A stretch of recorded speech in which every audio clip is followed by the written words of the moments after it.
Good morning, everybody, and welcome to our webinar this morning on the tax aspects of estate planning. As we're using a new system for this webinar, rather than the software that we've previously been using, just to go through a few of the things in terms of the system itself, you should be able to see a chat box over on the right-hand side. If you do have questions during the presentation, feel free to enter them into the chat box. I'll be moderating the presentation today, so I'll interrupt Kim and ask her at an appropriate time any questions. And we'll also be waiting around at the end of the presentation if you've got some questions then. This presentation will be recorded and will be made available for replay at a later time, so just bear that in mind in any questions that you have. We're going to dive right into the presentation. As for those that don't know me, my name is Adrian Bailey. I'm one of the principals of Cleary Hall Solicitors. And today, our presenter is going to be Kim Barnes. Now, Kim works in our Brisbane office, but has the good fortune of also being part of the Sydney team in terms of workload. So she does fairly much everything that the firm does, and has recently been given a promotion to senior solicitor in recognition of her hard work and also the recognition of hard work really in terms of the last year. Kim today is going to tell us all about the tax aspects of estate planning, and as she mentioned to me just before, she's happy for questions during the presentation, so if you'd like to ask them, but I'll hand over to Kim and come back on at the end for the close. Perfect, thanks Adrian. So to start, hello everybody. This is our 16th webinar and it's the 6th session in our estate planning module.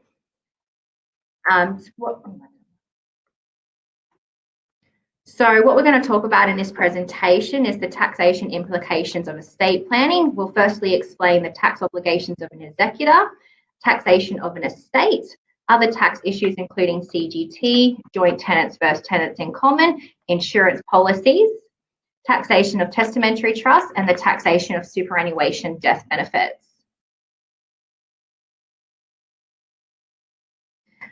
We understand that the tax treatment of trust and consequences of death, it pays to consider the tax obligations of an executor or trustee of a deceased estate. Some people become concerned that they may be personally exposed to liabilities as a result of undertaking to be the executor of an estate.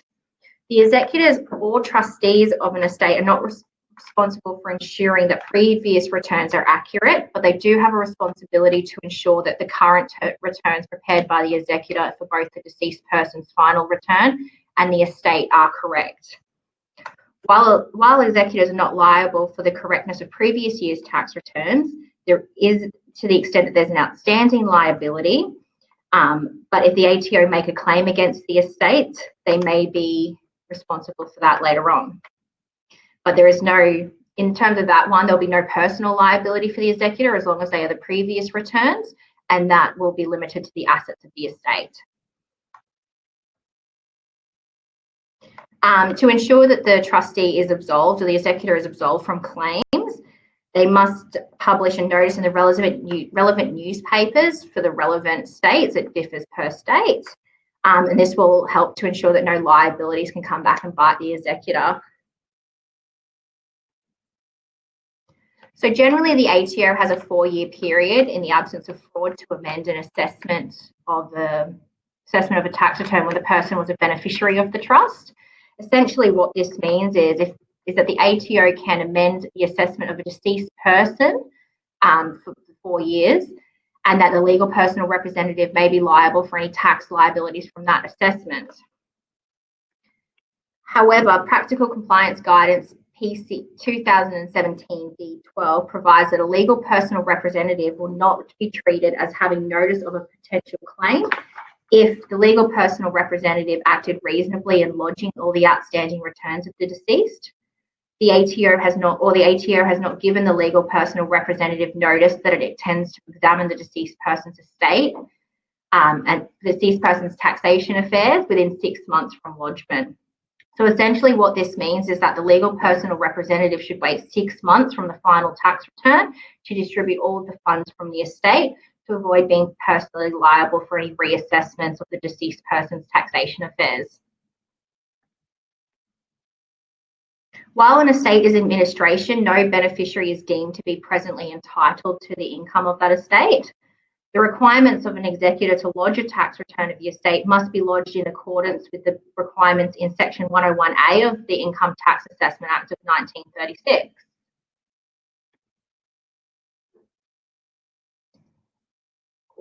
Assessable income that would have been assessable income in the hands of the deceased will be deemed to be assessable income of the estate. These amounts, if any, will be included in the assessable income for the estate for that year. And as we discussed previously, it is deemed to be income of the estate that no beneficiary is presently entitled to, because while, as we discussed before, while it's in administration, no beneficiary is entitled to it. The practical effect of this section is that for the first 3 financial years after death, the estate will receive the $18,200 tax-free threshold regarding any of the income earned. So now we'll just talk about what happens on the death of the individual. So a person's death doesn't trigger the CGT event, which means generally an estate will not have to pay CGT until the asset has been sold. This will generally include the testator's main residence and motor vehicles. In relation to assets that are pre-CGT assets, the executor will apply the market value of the asset as the cost base, which is calculated from on the day the deceased died. For post-CGT assets, the executor will inherit the cost base of the deceased. Stamp duty doesn't apply for the transmission of property that has occurred under a will. Certain assets that are for personal use only and therefore are not regularly traded to make a profit on are not considered to be CGT assets, which will include cars, antiques, jewellery and collectibles. If a taxpayer sells their main residence, they are exempt from paying CGT on any gain. There is no CGT liability on the disposal of an ownership interest in a dwelling, provided that the initial conditions are satisfied. One being that the seller is an individual and the seller obtained the interest because they were either a beneficiary in the deceased estate or a trustee of a deceased estate.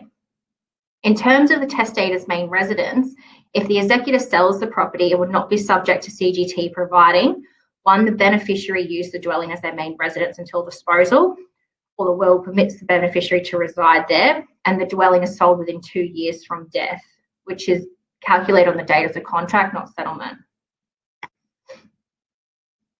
If the initial conditions are satisfied, then either of the following tests must be satisfied in order to disregard the capital gain. Firstly, if it was a post-CGT asset, then it was the residence of the deceased just before their death. The residence was not used for producing income. The beneficiary or the trustee disposed of the residence within 2 years of the deceased's death. The seller can then disregard any capital gain or loss. There are exemptions to the 2-year period that can be relied on under the safe harbour provisions or as at request by a private ruling of the Commissioner.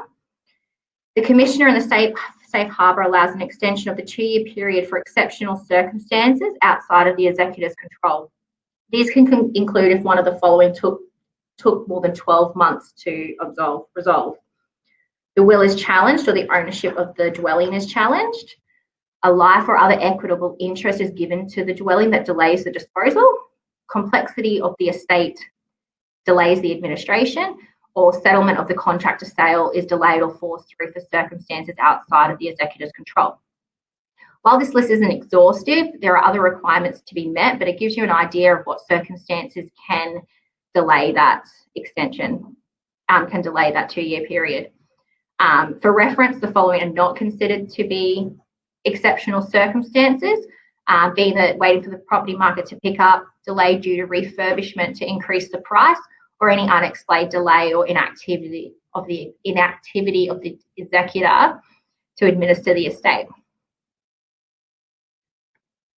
Alternatively, if it is a pre-CGT asset, then if it was the residence of the deceased just before their death and the dwelling from the deceased's death to the date of disposal was the main residence of the spouse of the deceased, an individual had the right to occupy the residence under the will, or a beneficiary of the estate, the seller can disregard that capital gain or loss.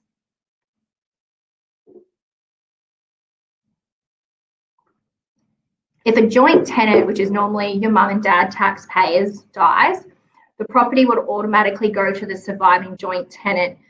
What this means is a joint tenant cannot leave their interest under a will. Again, if the asset was a pre-CGT asset, then the other person will inherit that half share at market value at the date of death. And again, if it was a post-CGT asset, they would inherit the cost base of the deceased. So in the alternative, when a tenant in common dies, their share of the property will be distributed in accordance to their will. And similarly, as we've just discussed, the same rules regarding the cost base of CGT do apply. As you should be aware, there are numerous types of insurance policies that can be taken out to mitigate risk situations such as income protection, total and permanent disability, life key person insurance. The payout of these insurance policies is not treated as income or as a capital gain, apart from the income protection insurance, as it replaces income and it'll be taxed to beneficiary. So who pays the tax? Well, who pays the tax is whoever takes out the insurance and who is the owner and the taxpayer. Generally, these premiums are a deduction, as it's an expense of maintaining insurance, and the entity must be the same person as the owner. So now we'll have a look at the taxation of testamentary trusts. We'll briefly look at Division 6 AAA of the Income Tax Assessment Act, and I'll briefly just discuss now Section 97, Income of Trust Estate, and Section 95. So Section 97 deals with present entitlement, and it provides that where a beneficiary is presently entitled to a share of the income of a trust estate, the assessable income on the beneficiary shall include so much of that share of the net income of the estate. So when we then talk about the income of the trust estate, there is differences between net income, which we'll discuss shortly, and distributable income of the estate, which can be referred to as the trust income. That is because there is expenses that are deductible at a trust level, but not at tax law. So when we're distributing income through trust, we're sometimes distributing income that's not deductible at tax law. So when they look at the definition of net income under Section 95, the net income of a trust estate includes the total assessable income, which might differ to the distributable income of the trust estate, calculated as if the trustee was a taxpayer in respect of the income and the resident, less all allowable deductions. So we'll move on from that and we'll have a look at the taxation of trust income. So beneficiaries are usually liable for tax at the beneficiary's marginal rate, and the trustee is only liable for tax in some circumstances, which will include when the person's a non-resident or legally disabled, when no beneficiary is presently entitled to the income, revocable trust, and a reimbursement agreement. So we'll move on now to Division 6 AA and the effect on this on the tax on minors. So this section imposes a maximum rate of tax income on minors for inter vivos trusts, and a minor will generally be taxed at the top marginal rates of tax, less the small tax-free threshold they get. There are an array of situations where this division will apply. However, the one main exception that we'll discuss today is the income derived from property of a deceased estate. So Division 6 AA includes categories of trust estates which income distributions and how they find their way into the hands of minors are categorised as accepted trust income. So the result of this is that the minors will be treated as basically adults in terms of the marginal rates of tax and the tax-free thresholds. So the result of this, it has to occur because of a will or codicil and the property that was devolved onto that will to the testamentary trust. There has been some recent changes to this legislation that have changed the tax treatment of the distributions of income to minors. Effectively, what the new changes mean is that only property transferred or property that has been converted from one asset to another in the testamentary trust and to the testamentary trust will be considered as accepted trust income, and it has to have devolved under the will. So previously, assets that were gifted or transferred into the testamentary trust outside of the will would allow the income earned to be called accepted trust income. This is no longer the case. So to fit within the exceptions of accepted income, a testamentary trust distribution requires 3 elements. 1, that the trust must be created under a person's will or codicil. The income distributed to the minor must be derived by the trustee of that trust estate, and that the minor must be presently entitled to that income. So we'll have a look at this short example to show the taxation benefits of the Cleary Hall Bloodline will. So in this case, mum and dad have 3 children, and during their lifetime, they've accumulated 2 investment properties in the dad's sole name. Their mum and dad came to Cleary Hall and we implemented a bloodline will to protect their accumulated income. So what happens when the dad passes away is that the two investment properties are transferred via the will, so we don't trigger CGT or stamp duty, to a bloodline trust controlled by the mum. And once the mum passes away, it would be controlled by the children.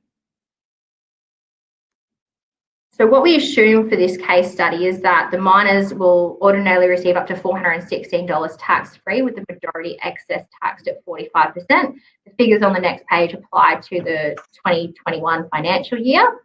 The beneficiaries have no other income, and under the standard will, the mum will receive all of the income. So if you have a look at the case study, if we're looking at the investment properties earning an annual income of $24,000, under the bloodline will, the mum and children can receive that $24,000 tax-free. Again, if we look at $60,000, because the income tax-free threshold is $18,200, again, if it's distributed under a testamentary trust, we're looking at a nil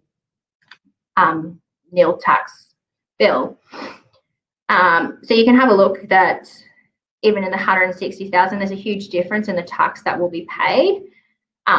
So by using a testamentary trust, you can save your clients a lot of money with the income distributions.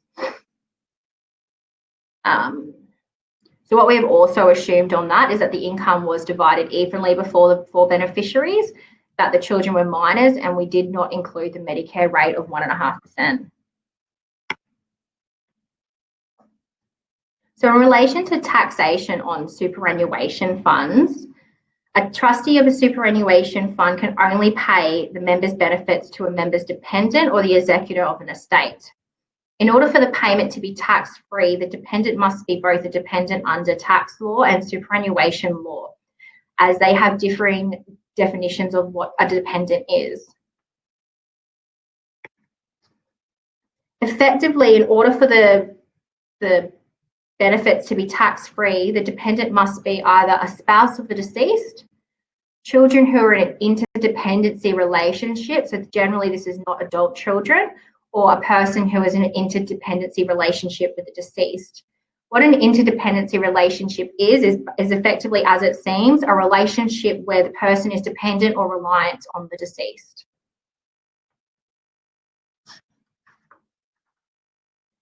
Any other dependent receiving superannuation benefits will be liable to pay tax on the amount, which is at the rate of 15% plus the Medicare levy.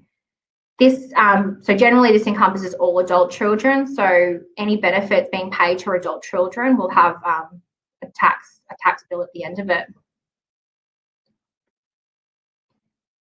So what we've had a look at today is the taxation obligations of an executor, the taxation of an estate, and various other tax issues, including CGT, joint tenants and tenants in common, and insurance policies. We've also had a look at taxation of a testamentary trust and the taxation of superannuation death benefits. Does anyone have any questions? Hi, Kim. There is a question for you, and it's from Sugi over in WA. And the question is, can a will create more than one testamentary trust? So in our bloodline wills, we generally will create testamentary trusts for each children. So that way, when they are old enough to take control of it, when they each have their own assets. So the answer to that question is yes, a bloodline will trust can create more than one testamentary trust. Under your standard will, it is just the one will trust. Okay, thanks, Kim. while we wait to see if anybody else has any questions they want to send through the chat line, I'll just go through some admin. First off, thanks, Kim, for that presentation and covering those areas in terms of the taxation aspects of estate planning and in particular testamentary trusts. At the conclusion of the session today, you will be receiving a feedback email, which we ask you to complete the feedback survey. Part of the questions for that in relation to the new system that we're using and what your thoughts are on that. So we'd strongly encourage everybody to complete that. You'll also be able to download the slides from that feedback survey. As I said before, this session will be recorded and you will receive, again, some emails with a link to the replay recording if you'd like to watch the session again at some stage.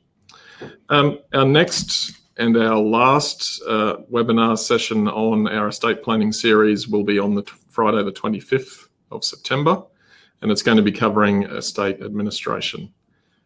So keep an eye out for the invitations for that.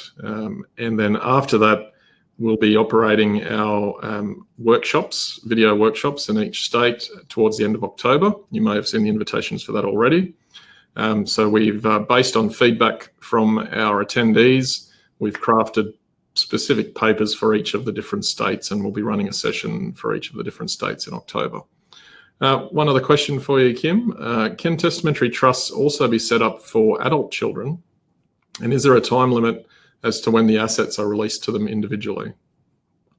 Yep. So testamentary trust can be set up for adult children. It's a good way to ensure that asset protection that we've discussed in our previous sessions. In relation to if there is a time limit to when the assets can be released to them, so with a trust, you've got the roles of the principal, we call them, so they control the trust. Generally, if you don't want the assets to be released or in control of those adult children until a certain age, a co-controller will be appointed with them in this role. So generally what people will do then is request that that person gives up that role when the person, say, turns 25, and then at that point, that child will have ultimate control of that trust. Thanks for that question, Robin. And I should, I guess, as well add, like any other trust in all jurisdictions except for South Australia, there is a maximum time period of 80 years that the testamentary trust can exist for. Question from John. What is the tax rate that applies to income accumulated in a testamentary trust? So that'll be taxed at the highest marginal rate when it's accumulated by the trustee and not distributed out. Yeah, and that's, John, that's principally because tax effectively the same as the discretionary trust. If you're accumulating the trust income in the testamentary trust, it's taxed at the top rate. Of course, there may be reasons why you want to accumulate and pay the extra tax rather than give it to beneficiaries, but the trade-off of that is a little bit more tax. So what we'll do now is we'll close off the session. Again, I'd like to thank you for attending. I'd also like to thank Kim for presenting. And as I said, keep an eye out for those feedback emails, as well as invitations to our other upcoming events. Thank you for your time today.